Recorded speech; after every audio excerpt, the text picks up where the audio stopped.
ये जो है ना वो डॉलर ट्यूबर है, ये यूट्यूबर है और इन्होंने इतने पैसे, कितने पैसे कमा रहे हैं, आप जरा ये तो बताएं। कि वो जो डॉलर ट्यूबर का इल्जाम लग रहा है ना, जो अमूमन पीटीआई से बसता है, यूट्यूबर्स कितना अर्न करते थे, ट्रस्ट मी, मैं अभी भी उनका शायद 10% भी नहीं अर्न करता हूँ। इतना आपको बता दूं, दे अर्निंग मिलियंस, मैं उस फिगर को नहीं पहुंचता। इमरान खान साहब के खवातीन के बारे में, ह्यूमन राइट्स के बारे में, फ्रीडम ऑफ स्पीच के बारे में और इवन के रिलीजन के बारे में बड़े प्रॉब्लमेटिक व्यूज हैं। दोबारा इमरान खान साहब आएंगे, इंशाल्लाह दोबारा भी भुगतेंगे, और भुगतने को मैं तो कम से कम पूरी तरह तैयार। I don't mind it. हमारी इस्टेब्लिशमेंट ने जो सपोर्ट किया इतना अरसा, उनका बुनियादी मकसद क्या था? मुझे और आपको गद्दार करार दिलवाना, ठीक है, मुझे आपको गाली दिलवाना, मैं बाहर आ जाऊं और वापस वज़ीर आज़म बन जाऊं, ठीक है। अगेन ये सिविलियन सुप्रीमेसी नहीं है, ये इमरान सुप्रीमेसी तो हो सकती है, सिविलियन सुप्रीमेसी नहीं हो सकती। सहाफी की मेरी नजर में लॉयल्टी सिर्फ और सिर्फ आईने पाकिस्तान के साथ हो सकती है। पहले मैं उन्हीं अल्फाज में तनकीद करता था तो मुझे खानों पे इनवाइट करते थे, यही जजेस अपने बच्चों की शादियों में इनवाइट करते थे। लेकिन मुझे दुख ये हुआ कि यार आप लोगों को ये बता रहे हैं कि असद को काजी साहब ने नहीं, असद को फला ब्रिगेडियर साहब ने अंदर रखवाया हुआ है। सहाफी जरूर मामूली हूँ लेकिन इंसान छोटा नहीं है, ठीक है। अच्छा, दूसरी तरफ हमने जस्टिस याह्या अफरीदी की बात की, वो इसलिए कंट्रोवर्शियल नहीं है कि उन्होंने आज तक कोई पोजीशन ली ही नहीं। उन्होंने जो पोजीशन ली, I think it was quite difficult position to take at that. Ali वो पोजीशन लेना आसान, उस वक्त जो अंदर जजेस में जो डिवीजन आ चुकी थी, उसमें जो एंटी काजी फैसला जजेस थे वो माइनॉरिटी में जा चुके थे। 26वीं आईनी तरमीम की मौजूदगी में डू यू थिंक कि याह्या अफरीदी साहब जो हैं वो इसको कॉन्टेस्ट करना चाहिए, उनको स्ट्राइक डाउन करनी चाहिए बिल्कुल? उसमें काजी फैसल साहब की बहुत फैसिलिटेशन है। उन्होंने रिकाउंटिंग के जरिए हुक्मरान इत्तेहाद को 3 नशिस्तें दिलवाई। आपके 99% जो कॉन्स्टिट्यूशनल केसेस होते हैं वो एग्जेक्टिव के खिलाफ होते हैं, और यहाँ पे एग्जेक्टिव अपने हैंड पिक जजेस ला रहा है। हम सुप्रीम कोर्ट के जजेस के अंदर इतने इख्तियारात कैसे वेस्ट कर सकते हैं when we have seen that they have misused that authority in the past? Pakistan की सुप्रीम कोर्ट में और इन जजेस ने माजी में पॉलिटिकल इंजीनियरिंग में पूरा किरदार अदा किया। आप उनके माजी के दर्जनों फैसले निकाल सकते हैं जिसका पीटीआई को बहुत नुकसान हुआ, ठीक है। पीएमएलएन को बेनिफिट हुआ, काजी फाइसा को बेनिफिट हुआ। जस्टिस मंसूर अली शाह मेरिट पर चीफ जस्टिस बनते थे, सीनियरिटी और मेरिट दोनों प्रिंसिपल चीफ जस्टिस बनते थे। मैंडेट 2018 में हमने नून लीग को नहीं दिया, उनका बनता था, मुल्क नहीं चला। आज हमने पीटीआई का मैंडेट बनता था, नहीं दिया, मुल्क फिर नहीं चल रहा। नाज़रीन आदाब, अली वासी एक मरतबा फिर नया दौर के प्लेटफॉर्म से आपके सामने हाजिर है, और आज मेरे साथ असद अली दूर है जो कि नया दौर के लिए बहुत साल से लिख रहे हैं। और इनकी जो रिपोर्ट्स हैं, काजी फायज़ ईसा साहब जिस वक्त ज़ेरे अताब थे, तो ये रिपोर्टिंग थी जिसने काजी फायज़ ईसा के केस को एक अवामी केस बनाया। और फिर असद अली दूर साहब जो हैं वो काजी फायज़ ईसा साहब के जब वो चीफ जस्टिस बने तो उनके दौर में असद अली दूर साहब जो है वो खुद ज़ेरे अताब आ गए। तो ज़रा असद अली दूर से पूछते हैं, असद भाई, पहले तो ये बताइए कि आपने जो है वो आपने पार्टी क्यों चेंज कर ली है? नहीं, अभी पार्टी नहीं चेंज की। मैं अपोजिशन एक ही पार्टी की करता हूँ, अच्छा। वो मैंने जारी रखी हुई है। तो जो जिस पार्टी की हम अपोजिशन करते हैं, जो उसको ज्वाइन कर ले, तो वो ऑटोमेटिकली फिर जैसे कहते हैं वो बदल जाता है, हम नहीं बदलते। अच्छा। हमारी जैसे कहते हैं ना वो कंसिस्टेंट है अप्रोच। मेरी कभी भी जैसे कहते हैं ना मसला किसी सियासी जमात से नहीं होता, मेरा मसला उस हाथ से होता है जो सियासी जमातों के गिरेबान में जाता है।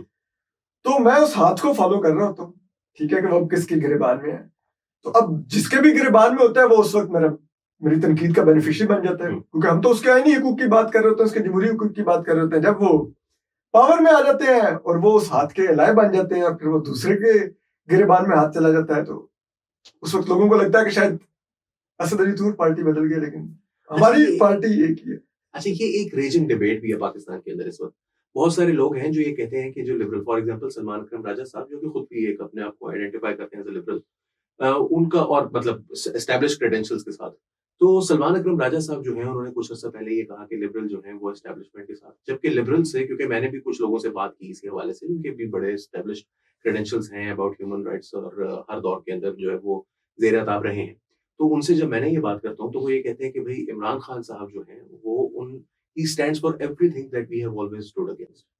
ठीक है? यानी ह्यूमन राइट्स के हवाले से इमरान खान साहब का अपना ट्रैक रिकॉर्ड जो है वो इंतहाई खतरनाक है, खौफनाक है।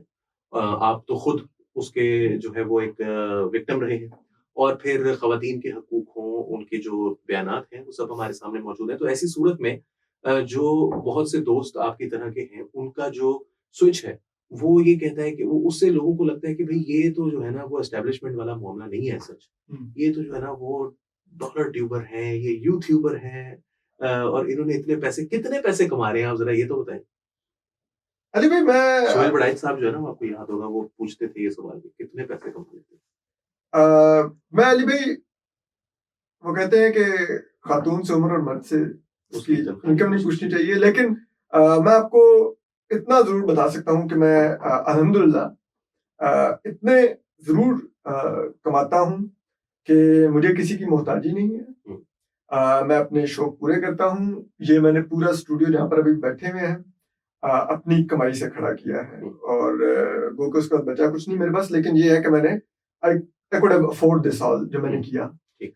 तो मैं अच्छा कमाता हूँ, आई एम नॉट अर्निंग बैड, लेकिन इतना आपको यकीन दिला दूं कि वो जो डॉलर ट्यूबर का इल्जाम लग रहा है ना, जो अमूमन पीटीआई से बसता है, यूट्यूबर्स जितना अर्न करते थे, ट्रस्ट मी, मैं अभी भी उनका शायद 10% भी नहीं अर्न करता हूँ। इतना आपको बता दूं, दे अर्न इन मिलियंस, मैं उस फिगर को नहीं पहुंचता। ठीक है। और देखिए, पीटीआई के लोगों में ना मेरी जो रीडिंग है, बड़े स्मार्ट हैं वो लोग। ठीक है। दे नो कि ये अभी इसकी तनकीद का बेनिफिट हो रहा है, लेकिन ये हमारा नहीं है। ठीक है। ट्रू। वो अपनी मर्जी का क्लिप जरूर निकाल के वायरल करते हैं मेरी वीडियो के अंदर से। ठीक है। लेकिन अगर आप कभी नोट कीजिएगा, वो कभी भी मेरी वीडियो के साथ उस क्लिप के साथ मेरी वीडियो का लिंक नहीं लगाएंगे। They will not give you traffic. ठीक है। लेकिन उसके बावजूद हाँ, पहले की निस्बत ट्रैफिक बढ़ी है, पहले की निस्बत इनकम बढ़ी है, दैट इज ट्रू। लेकिन यार आप उसमें ये भी तो देखें, अब 5वां साल है मुझे यूट्यूब करते हुए। ठीक है। ये 5वां साल है, 2025 में शुरू हो जाएगा। ठीक है। तो अब 5 साल में अगर मैंने कुछ सब्सक्राइबर बनाए हैं या कुछ व्यूवरशिप ऊपर गई है, तो वो लाजमी नहीं है कि वो सिर्फ पीटीआई की वजह से व्यूवरशिप आई हो। ठीक है। आप हाँ, शायद 5-10 हजार का फर्क आया होगा, लेकिन इससे ज्यादा का नहीं है। That I can assure you. और मैं प्राइवेटली आपको दिखाने को भी तैयार हूँ अपने जो वो है मेरे डैशबोर्ड में, लाइक के आपको आइडिया होने के यार ये सब जो मुझे इंटरव्यू में बात कर रहा था वो ठीक है। देखिए असद, मैं ना क्योंकि हमारे ऑडियंस भी होते हैं ना, तो वो भी उनमें भी बहुत सारे लोग ऐसे होते हैं जो कि ये कहते हैं कि जी ये आप इसको लेकर आ गए हैं, ये तो यूथिया है और ये है वो फलाना धमाका, जबकि मैं इस वर्ड को जो है वो अवॉइड करने की ख्वाहिश होती है हमारी। बट एक चीज और अली भाई, सॉरी आपकी बात काट दी। एक चीज और जो आपने पहले बात की लिबरल क्रेडेंशियल्स की, ठीक है, उसमें मैं आपको एक बात दूं, I agree with you. Imran Khan साहब के खवातीन के बारे में, ह्यूमन राइट्स के बारे में, फ्रीडम ऑफ स्पीच के बारे में, और इवन के रिलीजन के बारे में बड़े प्रॉब्लमेटिक व्यूज हैं। ठीक है। I never endorse them and never bye them. ठीक है। लेकिन चीज ये है कि जो इस वक्त कुव्वत इमरान खान को रगड़ रही हैं, उनके व्यूज उससे भी ज्यादा प्रॉब्लमेटिक। बिल्कुल ऐसे। ठीक है। वो तो बैठ के पता नहीं क्या क्या पढ़ने लग जाते हैं कहीं पे बैठते हैं तो। ठीक है। आम कन्वर्सेशन के अंदर वो 3-4 तो वैसे ही करा देते होते हैं आपको। ठीक है। तो बात ये है कि आप एक चीज बताइए कि हम, और मैं अब भी ये समझता हूं कि लाइक इमरान खान साहब को हमने भुगता है, और ट्रस्ट मी, दोबारा इमरान खान साहब आएंगे, इंशाल्लाह दोबारा भी भुगतेंगे। और भुगतने को मैं तो कम से कम पूरी तरह तैयार हूं। I don't mind it. ठीक है। और मैं समझता हूं कि सिर्फ एक इस खौफ से कि इमरान खान आएगा, वो ये करेगा मेरे साथ, मैं कम से come will of the people के ऊपर प्रिवेल करने को तैयार नहीं हूं। ठीक है। अगर लोग उनको चाहते हैं आए, वो आए, जो भी करना चाहते हैं करें, हम फेस कर लेंगे। यार पहली दफा तो नहीं ना फेस कर लेंगे, 2018 के बाद से भी तो खान साहब को फेस किया ही ना, या उससे पहले भी फेस किया। माजरत के साथ ही जो पीटीआई को पूरी हमारी एस्टेब्लिशमेंट ने जो सपोर्ट किया इतना अरसा, उनका बुनियादी मकसद क्या था? मुझे और आपको गद्दार करार दिलवाना। ठीक है। मुझे आपको गाली दिलवाना। मेरे ख्याल में उस दौर में शायद ही कोई हफ्ता ऐसा नहीं होता था कि जिस हफ्ते मेरा नाम ट्विटर पे टॉप 10 में नहीं होता था, टॉप 10 में। और मैं खुद सच्ची बात है ना, ट्रेंड्स चेक करता हूँ ना, मैं कमेंट्स पढ़ता हूँ। मुझे मेरे दोस्त स्क्रीनशॉट भेज के, पता है क्या उनका मैसेज होता था? What you did today. ठीक है, कि तूने आज क्या कर दिया, कि तू फिर ट्रेंड कर रहा है। ठीक है। मैं कहता था यार पता नहीं अब कौन सी बात फिर से कर रहा हूं, मुझे नहीं पता। ठीक है। तो वो सब कुछ किया फैसल ने, लेकिन मेरे कम से कम मेरी जात मेरे लिए कभी भी अली भाई मैटर नहीं की। ये बिल्कुल मैटर नहीं करती मेरी अपनी जात के मेरे साथ क्या होता रहा क्या नहीं होता रहा। मेरे लिए मेरा वो प्रिंसिपल मैटर करता है, जिस प्रिंसिपल के बुनियाद पर मैं उस दौर में पीटीआई को क्रिटिसाइज करता था, और वही प्रिंसिपल है जिसकी बुनियाद पे मैं आज पीएमएलएन को क्रिटिसाइज करता हूँ। और वो प्रिंसिपल ये है कि आप पब्लिक मैंडेट छोड़कर एक इदारे के मैंडेट के रिप्रेजेंटेटिव बन जाते हैं। That is where problem is, जिस वजह से पाकिस्तान में ना जमहूरियत पनप रही है, ना मजबूत हो रही है, ना अवाम की मंशा के मुताबिक ये हुक्मरान डिलीवर कर रहे हैं, ना पार्लियामान कानून साजी कर रही है। यहां पर वो प्रॉब्लम है जिस वजह से मैं इसकी अपोजिशन करता हूं। और जो हमारे लिबरल दोस्त हैं, मेरी उन पर यह तनकीद है कि भाई इमरान खान की उससे हमें खौफ से बाहर निकलना होगा। ठीक है, बहुत से लोगों के लिए वो बुगज़े इमरान भी होगा, मेरी नजर में उससे हमें बाहर आना होगा। ठीक है, हमें जो लड़ाई, और ये मेरे ख्याल में पीटीआई को भी समझनी होगी चीज। इमरान खान साहब का भी मसला ये है कि उनका जो विजन है बहुत नैरो है। उनका विजन अभी तक ये है कि मैं बाहर आ जाऊं और वापस वजीर आजम बन जाऊं। ठीक है, अगेन ये सिविलियन सुप्रीमेसी नहीं है, ये इमरान सुप्रीमेसी तो हो सकती है, सिविलियन सुप्रीमेसी नहीं हो सकती। लेकिन जो इमरान खान साहब को चीज समझनी होगी, अगर वो वाकई इस मुल्क में सिविलियन सुप्रीमेसी चाहते हैं, इस मुल्क में कोई रूल ऑफ लॉ और डेमोक्रेसी चाहते हैं, और चाहते हैं कि एस्टेब्लिशमेंट ने जो अभी किया है दोबारा कभी ना उनके साथ कर सके ना किसी और के साथ कर सके, तो उनको अपने लोगों को ये बताना होगा कि फिलहाल आप मुझे छोड़ दें, क्योंकि इस मुल्क में तमाम महरूम तबकात अपनी अलग अलग लड़ाई लड़ रहे हैं। बलूचिस्तान में महारंग बलोच और बलोच इत्तेहादी कौंसिल लड़ रहे हैं, केपी में पीटीएम और मंजूर पश्तीन लड़ रहे हैं, आजाद कश्मीर में अलहदा तहरीक चल रही है, गिलगित बल्तिस्तान में अलहदा तहरीक चल रही है। जब तक ये सब लोग हाथ नहीं मिलाएंगे तो मेरे ख्याल में इस निजाम को गिराना मुश्किल होगा, नामुमकिन होगा। लेकिन असल एक प्रॉब्लम यहाँ पर ये आ जाती है, क्योंकि आप देखिए कि जैसा आपने खुद भी इसको आइडेंटिफाई किया, मसलन हमारे अली जान साहब ने एक किताब लिखी रूल बाय फियर, आपने भी यकीनन पढ़ी होगी और मुझे भी उन्होंने गिफ्ट की थी।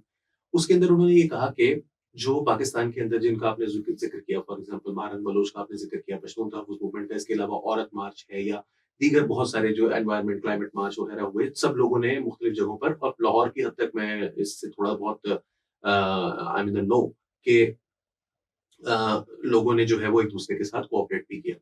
मगर इमरान खान साहब की पॉलिटिक्स के अंदर हम ये देखते हैं कि ना सिर्फ वो कोऑपरेट करने के हक में नहीं है, बल्कि वो इन लोगों की जो सपोर्ट बेस है, इनकी जो स्ट्रगल्स हैं, उनको एक तरह से जिसे कहते हैं ना कि इंग्लिश में एक लफ्ज होता है कि उसको हॉग करके वो सारा क्रेडिट जो है वो अपनी तरफ लेकर जाना, और उसके जरिए उनकी जो स्ट्रगल्स हैं उसको अप्रोप्रिएट करना। तो अब हमारे सामने एक जाहिर सी बात है कि जो असल प्रॉब्लम आता है वो ये आता है कि कहीं किसी मौके पर ऐसा ना हो कि हम एक नोन डेविल को छोड़कर एक अननोन डेविल को अपने ऊपर जो है वो इम्पोज कर लें, जिसमें वन पार्टी स्टेट हो। और आपको पता है कि इमरान खान साहब उस जमाने में जब वो पावर में थे, तो वो अक्सर कहा भी करते थे कि चाइना का मॉडल उनको बहुत पसंद था, उनको सऊदी अरेबिया का मॉडल बहुत पसंद है, ईरान का मॉडल उनको बहुत पसंद था। और हम जो है वो इस चीज से एक खौफ जो है वो बहरहाल मौजूद रहता है। तो ऐसी सूरत में चले, ये तो एक चीज हो गई। मैं लेकिन आपसे ये एक छोटा सा एक प्रॉब्लम है, वो ये है कि जो हमने देखा है पिछले कुछ अरसे में, खास तौर पर ये जो काजी फायज ईसा साहब का टेन्योर था, क्योंकि इख्तलाफात तो सहाफियों के दरमियान हमेशा से रहे हैं और वो रहने चाहिए, हेल्थी होता है, मगर अनहेल्थी इख्तलाफात जो हैं वो जाहिर सी बात है कि वो अच्छे ट्रेंड्स नहीं है। और उसमें बहुत सारे लोग एक दूसरे को जिस किस्म की बातें कहते हैं, चंद रोज पहले भी एक एक्सचेंज हुआ आपका, और मैं किसी और सहाफी का नाम नहीं लेना चाहता। तो मेरा कहने का मकसद ये है कि ये जो एक्सचेंजेस हैं, क्या ये हमें सबको जो है वो डीलेजिटिमाइज नहीं कर रहे, जिसकी वजह से हम पब्लिक का जो ट्रस्ट है, जो कि ऑलरेडी इरोड हो रहा है, उसकी इरोजन में हम मजीद जो है वो अपना हिस्सा डाल रहे हैं। डोंट यू थिंक कि ये जो बहुत सारे अल्फाज हैं, जैसे मैंने डॉलर खोर और यूट्यूबर का लफ्ज मैंने अभी यहाँ पर मेंशन किया, तो दूसरी तरफ से टाउट का लफ्ज भी इस्तेमाल होता है, ऐसे अल्फाज भी इस्तेमाल होते हैं जो कि सहाफियों के बारे में एक दूसरे को इस्तेमाल करके हम तमाम कम्युनिटी को जो है वो नीचे लेकर आ रहे हैं। What do you think about that? अच्छा अली, अगर आप देखें एक लार्जर प्रिंसिपल के तौर पे, तो बिल्कुल अल्फाज के चुनाव में बेहतरी होनी चाहिए, ठीक है, इतने सख्त अल्फाज का इस्तेमाल नहीं होना चाहिए एक दूसरे के बारे में, और सहाफियों को एक दूसरे के ऊपर बिल्कुल तनकीद करते हुए देख लेना चाहिए वो क्या कह रहे हैं। लेकिन मेरा एक इसमें एक पॉइंट ऑफ व्यू है अली भाई, आप उससे बिल्कुल इख्तलाफ भी कर सकते हैं और मैं गलत भी हो सकता हूँ।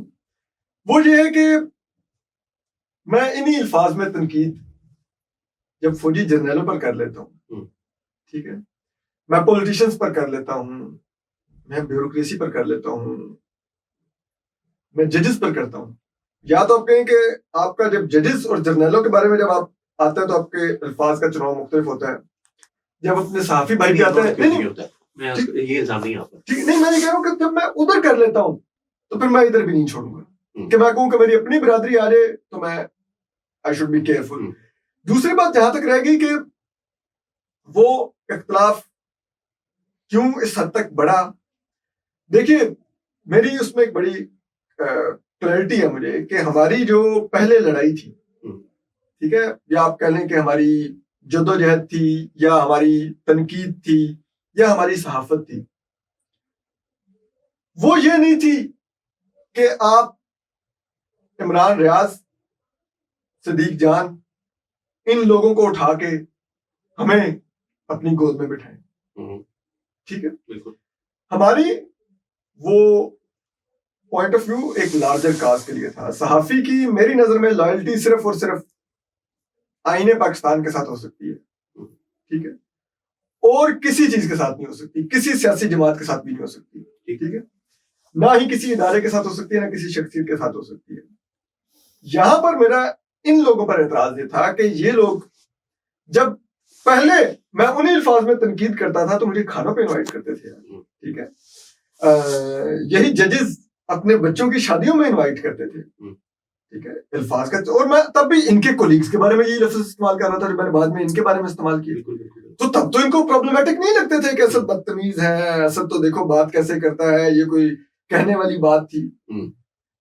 लेकिन इनको वो बातें तब बुरी लगी जब असद की तोपों का रुख इनकी तरफ भी हुआ, ठीक है, तो ये भी इट मींस इन प्रिंसिपल इन अल्फाज के खिलाफ नहीं है। हाँ, इनको सिर्फ मसला तब हुआ जब वो इनके ऊपर बंदूक मैंने तानी।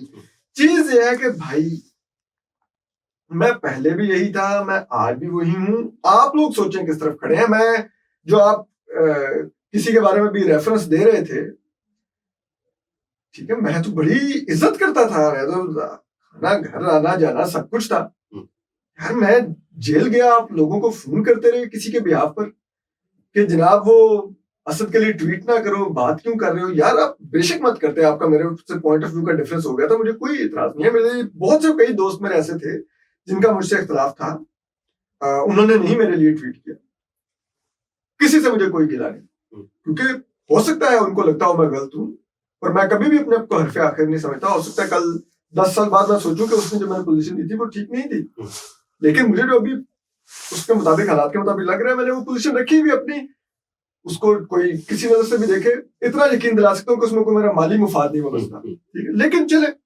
लेकिन मुझे दुख ये हुआ कि यार आप लोगों को ये बता रहे हैं कि असद को काजी साहब ने नहीं, असद को फला ब्रिगेडियर साहब ने अंदर रखवाया हुआ है, और वो ब्रिगेडियर साहब बुला के लोगों से ब्रीफिंग्स ले रहे हैं, तो असद गलत बात कर रहा है, ये जेल में जाके भी झूठा प्रोपेगेंडा कर रहा है, तो इसके हक में ट्वीट ना करो। यार ये मतलब ये करने वाली हरकतें थी, ठीक है। और फिर अगर मैं मान भी लूं इनका ये नुक्ता नजर, तो फिर ये मुझे बताएं क्या ये उस ब्रिगेडियर के बिहाफ पर कॉल्स कर रहे थे, काजी के बिहाफ पर लोगों को कॉल्स कर रहे थे, किसके बिहाफ पर कॉल्स कर रहे थे? तो मुझे वो चीज बहुत जोर की लगी, ठीक है।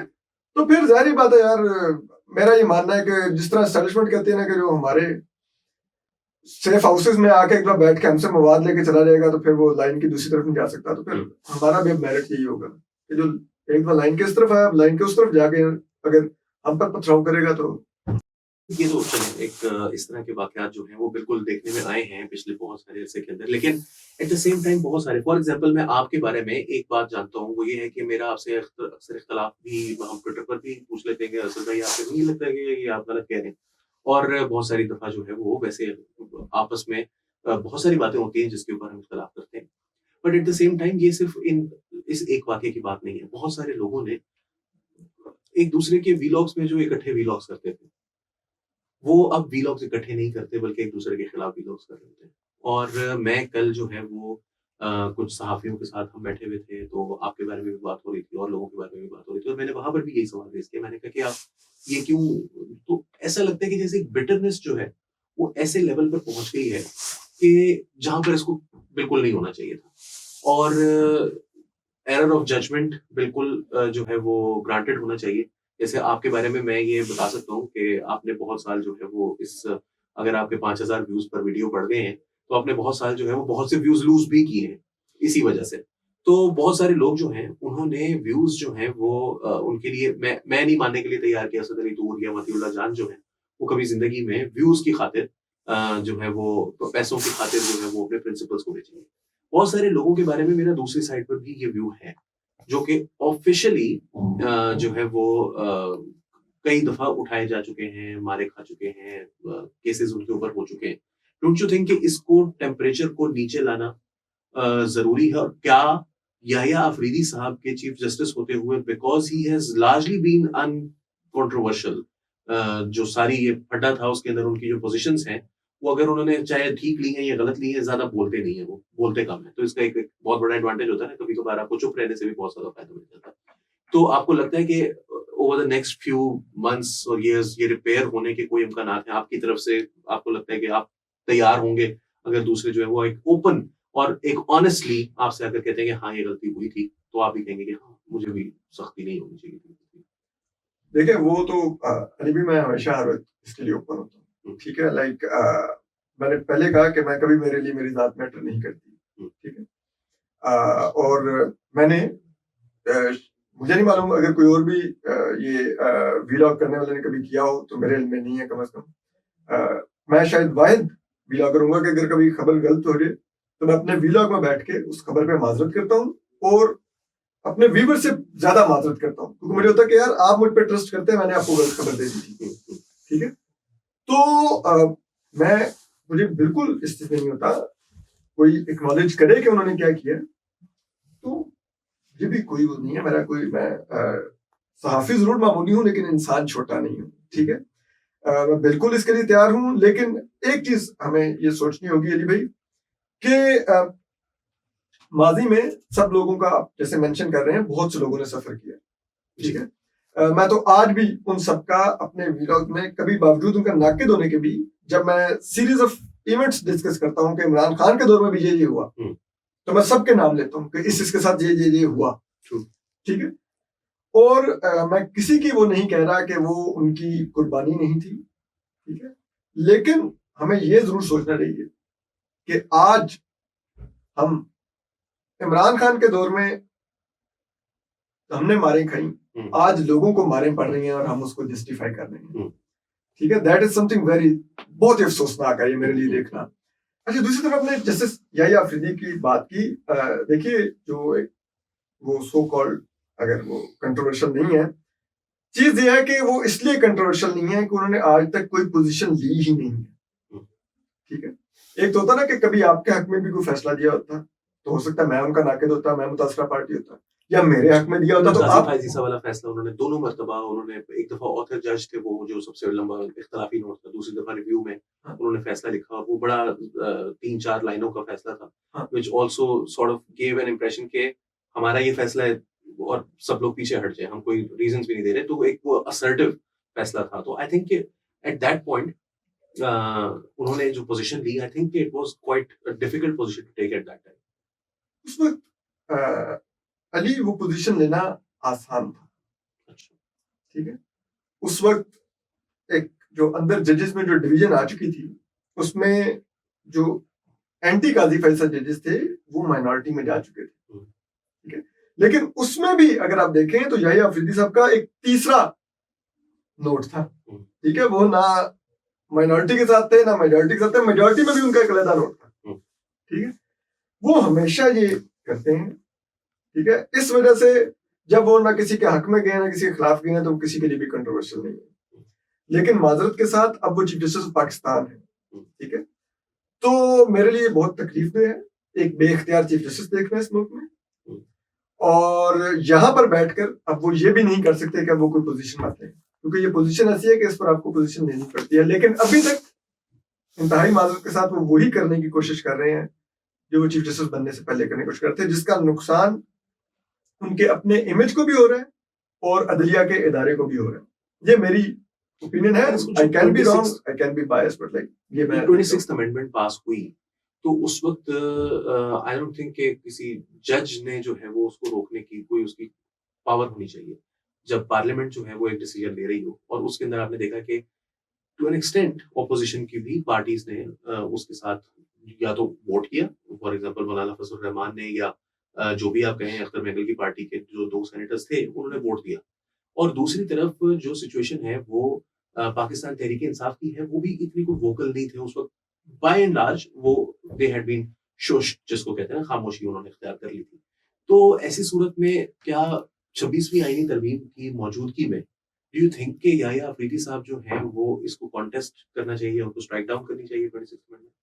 अच्छा, इसमें 2 चीजें हैं अली भाई। एक तो ये है कि आपको प्रोसेस देखना होगा जिसके तहत 26वीं आईनी तरमीम पास हुई। उसमें काजी फैसल साहब की बहुत फैसिलिटेशन है। उन्होंने रिकाउंटिंग के जरिए हुक्मरान इत्तेहाद को 3 नशिस्तें दिलवाई। उन्होंने जो वोट काउंट नहीं होगा अपनी पार्टी से वो फ्लोर क्रॉसिंग करके उसको उन्होंने बहाल करवाया। लेकिन तो ये डिसीजन है ना? नहीं, मैं यही कह रहा हूँ ना, तो फैसिलिटेशन थी इधर से। फिर दूसरी तरफ जिस तरह से रात 12 बजे के बाद लिफ्टें रोक रोक के लोग लाए जा रहे थे, बकरों की तरह अंदर फेंके जा रहे थे और वोट करवाए जा रहे थे, वो सब कुछ भी रिकॉर्ड पर मौजूद है। तो पहली बात यह है कि वो किन हालात में हुई। फिर दूसरी बात आपको ये देखनी होगी कि जो एक आईनी तरमीम है वो कभी भी जो आइन का बुनियादी ढांचा है उससे मुतसादिम नहीं हो सकती। ना ही उससे मुतसादिम कोई कानून बन सकता है, ना ही उससे मुतसादिम कोई आईनी तरमीम हो सकती है या आईनी एडिशन हो सकते हैं। ये आईनी तरमीम आप आइन की जो पहली 10 शिकें हैं उनसे ये मुतसादिम है, ये फेयर ट्रायल के हक से मुतसादिम है, ये आजाद अदलिया के तसव्वुर से मुतसादिम है, क्योंकि एग्जेक्टिव की मुदाखलत बढ़ गई है। आपके 99% जो कॉन्स्टिट्यूशनल केसेस होते हैं वो एग्जेक्टिव के खिलाफ होते हैं और यहाँ पे एग्जेक्टिव अपने हैंड पिक्ड जजेस ला रहा है। और आप एग्जेक्टिव की मुदाखलत का यहां से नजर करिए कि जितने भी जुडिशल कमीशन ऑफ पाकिस्तान के इजलास हुए हैं उसमें जजेस के ऊपर एग्जेक्टिव प्रिवेल किया। तो बुनियादी तौर पे आपने वो तस्वुर ही खत्म कर दिया। अदलिया जो एक 3 रियासत के आईनी सतूनों में से एक अलहदा आईनी सतून है, सेपरेशन ऑफ पावर का प्रिंसिपल उसमें होता है, ठीक है, ट्राइकॉटमी ऑफ पावर उसमें आती है, आपने उसको खत्म करके अपना एक सबऑर्डिनेट इंस्टीट्यूशन बना दिया। तो ये चीज याह्या अफरीदी साहब को बजाय इसके, वो अगर चाहते तो उनको चाहिए था कि वो एक फुल कोर्ट बनाते। उस फुल कोर्ट में पहले इस आईनी तरमीम को एग्जामिन किया था। हाँ, वहां पर अगर जजेस की अक्सरियत इसको इंडोर्स कर देती तो ठीक है। जिस तरह प्रैक्टिस एंड प्रोसीजर एक्ट को उस वक्त काजी फैसल साहब ने एक फुल कोर्ट बनाया था, उस फुल कोर्ट ने इंडोर्स किया था। फुल कोर्ट की मेजॉरिटी ने, 3-4 जजेस ने इख्तिलाफ किया था, लेकिन मेजॉरिटी ने इंडोर्स किया था। Same this is about the structure of the judiciary. आप ये नहीं कर सकते कि उसी आईनी तरमीम के बेनिफिशियरी बेंच के हवाले कर दें। हाँ, लेकिन जुडिशल कमीशन ऑफ पाकिस्तान की जो हैयत है उसको तब्दील किया गया है। जो जुडिशल अपॉइंटमेंट्स हैं उसके ऊपर आप खुद, चाहे वो मुनीब अख्तर साहब हों, चाहे वो और बहुत सारे, मैं अभी नाम जो है वो कुछ जो है वो शायद स्किप कर जाऊं तो मैं सबके नाम नहीं लेता, लेकिन बहुत सारे लोगों की जो अपॉइंटमेंट्स हैं 3रे-4थे नंबर से उठाकर आयशा मलिक को जब जो है वो एलिवेट किया गया, तो उस सूरत में आपको ये नजर आता है कि वो जो जुडिशियल अपॉइंटमेंट्स थी वो एक ही चैम्बर के 3 जजेस इस वक्त जो है वो सुप्रीम कोर्ट में मौजूद हैं, जिनमें से 2 ने किसी ना किसी मौके पर सुप्रीम कोर्ट का चीफ जस्टिस बनना था अंडर द ओरिजिनल स्कीम। तो उस सूरत में जब आप ये देखते हैं कि ये जजेस जो है वो कोई किसी का मामा, फूफी, ताई के बच्चे, साथ जो है वो दामाद, बेटा, जो जज है वो ये अपना हक, जज का बेटा ये हक समझता है कि मेरा बाप चाहे मर भी गया मगर मुझे जज होना चाहिए। एट सम पॉइंट जो अमेरिका के अंदर एक, आपने अभी आपके सामने ही है, डोनाल्ड ट्रंप की जो है वो मेजॉरिटी है सुप्रीम कोर्ट के अंदर 6-3 की, और वो एग्जीक्यूटिव या पार्लियामेंट जो भी आप उसको कह दीजिए वो करते हैं। तो is it any different from हम सुप्रीम कोर्ट के जजेस के अंदर इतने इख्तियारात कैसे वेस्ट कर सकते हैं when we have seen that they have misused that authority in the past? This is very true.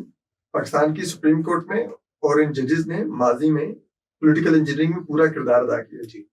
ठीक है, मैं बिल्कुल नहीं कह रहा कि इसके ऊपर बात नहीं होनी चाहिए या इसके ऊपर कोई आपको ऐसा रास्ता नहीं बनाना चाहिए कि कम से कम वो मुदाखलत रुके। लेकिन अली भाई, इस मौके पर जो हुआ वो माजरत के साथ मुदाखलत रोकने के लिए नहीं हुआ, मुदाखलत करने के लिए, वो मुदाखलत करने के लिए हुआ। आपको नहीं था कि यार ये अब रियासत को था कि ये हमारे जजेस नहीं।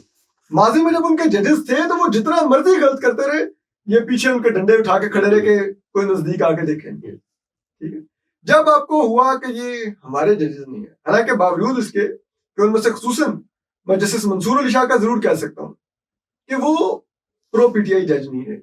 आप उनके माजी के दर्जनों फैसले निकाल सकते हैं जिसका पीटीआई को बहुत नुकसान हुआ। ठीक है, पीएमएलएन को बेनिफिट हुआ, काजी फाइसा को बेनिफिट हुआ। ठीक है, लेकिन क्योंकि काजी फाइसा की तरह मंसूर अली शाह नहीं थे, ठीक है, आपको मंसूर अली शाह से जो यकीन दहानियां चाहिए थी वो नहीं मिल रही थी, तो आपने कहा कि इसको रोकना है। और उसके लिए आप एक पूरा अपने आईनी जो एक स्कीम थी उसके जरिए आपने पूरा एक अदालती ढांचे आपने तबाह कर दिया। मेरी कम से कम ये रीडिंग है और मैं इसको इस तरह से देखता हूँ। जस्टिस मंसूर अली शाह साहब जो है उनकी एक लीगल नॉलेज और उनका जो अंडरस्टैंडिंग है ऑफ लॉ, उसका तो कोई जो है वो उसका इनकार नहीं करना, वो बेवकूफी होगी इनकार करना। But at the same time उनके बारे में फॉर एग्जांपल मैं आपको 2 मिसालें देता हूँ। एक मिसाल जो कि बहुत ज्यादा कोट की जाती है कि जी जनरल बाजवा का फैसला उन्होंने दिया था उसको एक्सटेंशन देने का, but at the same time क्या हम ये भूल सकते हैं कि 14 मई को 2023 को पीटीआई के इलेक्शन अगर हो जाते तो पीटीआई के चांसेस थे कि वो तब भी जीत जाते। तो उस इलेक्शन को रुकवाने में जो वो 4-3 का डिसीजन है, 5-4 का डिसीजन है, वो बेंच जो है वो बंदयाल साहब चेंज करते गए, उसमें से 5 लोगों ने, उसके अंदर अजहर मिनल्ला साहब भी शामिल थे, उसके अंदर मंसूर अली शाह साहब भी शामिल थे, उसके अंदर और भी दोखेल साहब थे, खालिद और भी लोग थे। इन सारे जजेस को देखते हुए अगर ये 2 लेटर्स ना आते अजहर मिनल्ला और मंसूर अली शाह का, तो पंजाब और खैबर पख्तूनख्वा के अंदर इलेक्शन टाइम पर जो 14 मई को होना चाहिए था वो होता, लेकिन वो नहीं हुआ। विच मीन्स कि वो लोग एस्टेब्लिशमेंट के मर्जी का फैसला दे रहे थे या मर्जी के लेटर्स लिख रहे थे, मर्जी का फैसला उन्होंने ये बाजवा के केस में दिया। और जिस वक्त उनको लगा कि वो मेरी इतनी खिदमात का जो है वो सिला नहीं मिल रहा मुझे, मैं तो अब जो है वो चीफ जस्टिस नहीं बनूंगा या कम से कम फौरन नहीं बनूंगा, 1 साल लेट बनूंगा जिस वक्त मैंने बनना था। हालांकि वो बन भी 1 साल जल्दी रहे थे, जाजुल हसन को भी तो इस्तीफा खुद ब खुद तो नहीं ना दिया था उन्होंने, तो उसके बेनिफिशियरी वो होते, लेकिन अभी भी वो थोड़ा बहुत उनका बेनिफिट 3 साल का उनका टेन्योर था, तो उस वक्त उन्होंने साइड चेंज कर ली। ये उनके खिलाफ आर्गुमेंट जो है वो अक्सर फॉरवर्ड किया जाता है। तो आपको नहीं लगता कि ये तमाम जो जजेस होते हैं ये बहुत पैसे वाले लोग होते हैं, इनके सेल्फ इंटरेस्ट जो है वो गाइड कर रहा होता है इनको, और हमें इनके लिए इतना जज्बाती नहीं होना चाहिए कि ये अगर इनके साथ कोई थोड़ा बहुत नुकसान हो भी गया तो कोई बात नहीं, हो गया। अच्छा अली भाई, जनरल बाजवा के फैसले से आगाज करते हैं। वो फैसला बहुत ही अफसोसनाक और शर्मनाक था, ठीक है, और देखा जाए तो आज जो सबसे बड़ी आयरनी जिसका सामना जैसे मंसूर अली शाह को है, उन्होंने एक फौजी जर्नैल को बगैर कानून में जगह और ऑप्शन होते हुए भी उसको उन्होंने 6 माह का कवर दिया, और खुद कानून और आइन में जगह होने के बावजूद भी ये ऐसे ही कि जैसे मौलवी साहब जो ऐलान करते हैं वो सहरी का टाइम अपनी तरफ से 5 मिनट बढ़ा देते, तो उन्होंने उसको तो दे दिया, लेकिन जब अपनी बारी आई तो आइन और कानून में होने के बावजूद ना बन सके। ठीक है, ये उनके लिए सबसे बड़ी आयरनी है। ठीक है, लेकिन अब दूसरे जो आपने फैसले कहे, एक तो बात आ गई वो 14 मई वाला, ठीक है, जो पंजाब और केपी में इलेक्शन का था। देखिए, इन जजेस की उस पोजीशन ये थी कि वो मामला लाहौर हाई कोर्ट में एक फैसला आ चुका था और अब उसका वो इंट्रा कोर्ट अपील चल रही थी। ठीक है, तो ये जजेस ये समझते थे कि आप वहां से हाल लेने दें, हमें सुप्रीम कोर्ट को जल्दी इसमें नहीं कूदना चाहिए, ये अदलिया के जो एक वो स्कीम ऑफ थिंग्स है उसके भी मुखालिफ है कि आप लोग नीचे जब अदलिया में चीज चल रही है और आप पहले से उससे उचक के आप ऊपर बैठ के शुरू हो जाए। ठीक है, वो कहते हैं हर जिसे कहते हैं हाई कोर्ट इंडिपेंडेंट है, वो सुप्रीम कोर्ट की माताहत नहीं होती अनटिल अनलेस कि उनका फैसला यहाँ पर जब एग्जामिन होनी चाहिए, otherwise they are completely independent. तो उन्होंने कहा कि इंडिपेंडेंस के ये अगेंस्ट करें, तो ये उस वजह से उसके अगेंस्ट थे।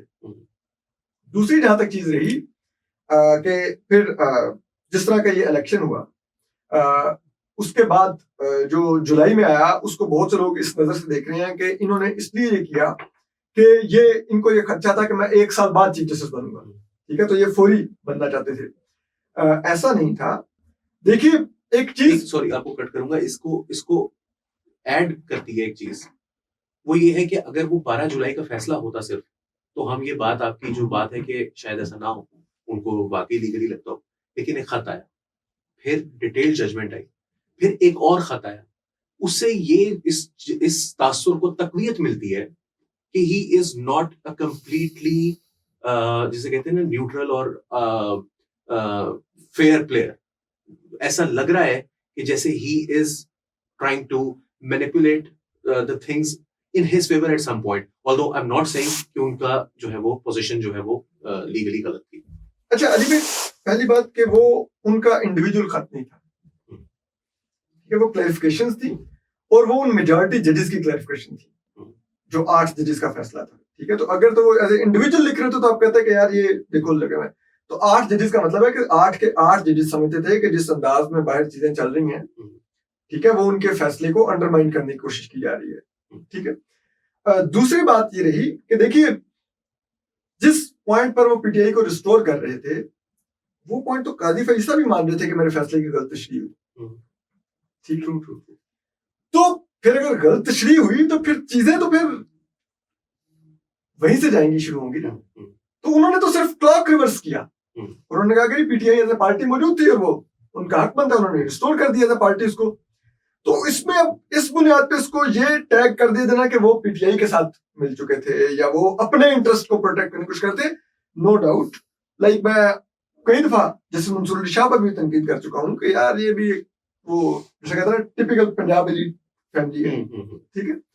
तो और उसकी बुनियाद में हमेशा उनके वो जल्दबाजी वाले फैसले को बनाता हूँ, ठीक है। लेकिन यहाँ पर जो तमाम चीजें हुई, मैं अली भाई लोगों का माजी जरूर देखता हूँ, उनका माजी उनको याद भी दिलाता हूँ, लेकिन जो लम्हा मौजूद में हो रहा होता है हमें ज्यादा बात उसकी करनी होती है, बजाय इसके कि हम लम्हा मौजूद में जिन वजूहात की बुनियाद पर वो चीजें हो रही हो उनको इग्नोर करके उस बंदे के माजी को लेकर हम कहेंगे इसको बिल्कुल इसके साथ यही होना चाहिए। अगर किसी का कोई हक बनता है, जैसे मंसूर अली शाह मेरिट पर चीफ जस्टिस बनते थे, सीनियरिटी और मेरिट दोनों प्रिंसिपल चीफ जस्टिस बनते थे वो, तो उनके साथ सिर्फ इस बुनियाद पर कि वो कुछ सर्टन यकीन दहानियां नहीं करवा रहे थे या कोई शख्सियत उनसे मिलना चाह रही थी वो नहीं मिल रहे थे, तो उनको रोक दिया जाए। तो मेरे ख्याल में ये आपने एक ऐसी नजीर कायम की है कि अब आप बताइए ना, मातहत अदलिया का कोई जज हो, वैसे तो वैसे भी वो बेचारे हमेशा से दबे रहे हैं, लेकिन अब वो क्या सोचेगा कि हमारा तो सुप्रीम कोर्ट का जज नहीं छोड़ते तो मैं क्या हूं, वो क्या इंडिपेंडेंट फैसला देगा। इसी तरह से मैं समझता हूं कि अगर मैंडेट 2018 में हमने नून लीग को नहीं दिया, उनका बनता था, मुल्क नहीं चला। आज हमने पीटीआई का मैंडेट बनता था, नहीं दिया, मुल्क फिर नहीं चल रहा। जब तक हम लोग अपनी इनसिक्योरिटीज या अपने इंटरेस्ट की बुनियाद पर ये करते रहेंगे कि ये बंदा हमें नहीं पसंद या ये बंदा ठीक नहीं है तो हम इसको नहीं आने देंगे या हम इसको नहीं बनने देंगे, उससे मुल्क नहीं चलता। मुल्क 2008 में पीपल्स पार्टी का मैंडेट हमने माना, ठीक है, उनका बनता भी था, मुल्क नहीं चला। इफ्तिखार चौधरी साहब वो हमने बाद में इफ्तिखार चौधरी छोड़ दिया ना पर, लेकिन आप ये भी तो देखिए ना, पीपल्स पार्टी जब आई आपकी जीडीपी ग्रोथ 0.4% पर थी, 3.8 पर छोड़ गई, बिल्कुल ऐसे ही, ठीक है। बावजूद सख्त तरीन जुडिशरी, टेररिज्म पीक पर, लोड शेडिंग पीक पर, ठीक है, एस्टेब्लिशमेंट मेमो गेट लेके पीछे फिर रही है, मियां साहब काला कोट पहन के सुप्रीम कोर्ट जाकर खड़े होते थे, वो 3.8 पर पहुंचा गए।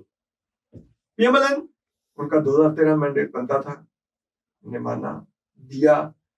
पीएमएलएन बावजूद इसके के धरने करवाते, ठीक है, वो पनामा के बेंच बिठा दिए, सब कुछ बिठा दिए, 5.8 पर वो जीडीपी ग्रोथ छोड़कर ऊपर गई।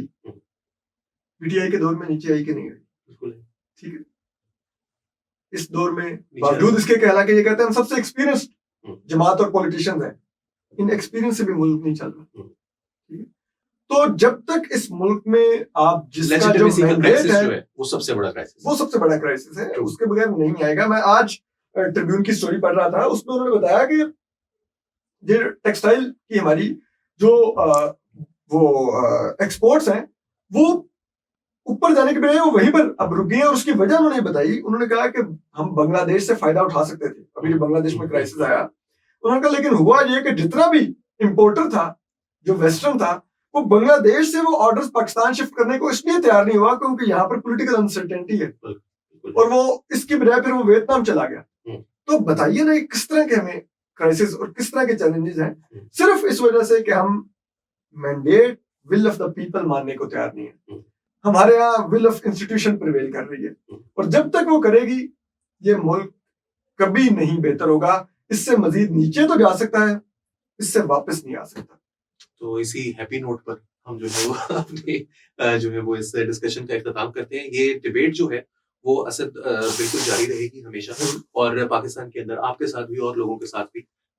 और जो मैंने एक बात की कि हमें जो है वो एक दूसरे का जो है वो इस हद तक जो है वो जरूर एहतराम करना चाहिए कि हम सब जो है वो फेयरली अपनी अपनी मर्जी से जो हमें लगता है अपने ज़मीर के मुताबिक वो बात कर रहे हैं। वो गलत हो सकती है, वो सही हो सकती है, मगर हम बेज़मीर लोग नहीं हैं। और अगर हम इस बात पर भी इत्तेफाक कर लें और हम बेज़मीरी ना करें, तो मेरा ख्याल है कि ये सबसे जो है वो, और मैं असद के बारे में ये कह सकता हूँ कि ये बेज़मीर नहीं है, ये बेईमान नहीं है। बाकी जो मर्जी इसको आप कह लें, इसके ऊपर इल्जाम लगा लें, ये इल्जाम जो है ना वो इसके चरित्र पर कोई दाग नहीं है। तो ये जो है वो बात मैं इनसे इख्तलाफ करता हूँ, अभी आपके सामने भी किया, और हम मुस्तकबिल में भी जारी रखेंगे। और एहतराम के साथ अगर इख्तलाफ करते रहें तो इसमें कोई मुज़ायका नहीं होना चाहिए और बुरा भी नहीं मानना चाहिए। अली वारसी को फिलहाल के लिए नया दौर के प्लेटफॉर्म से इजाजत दीजिए। आदाब।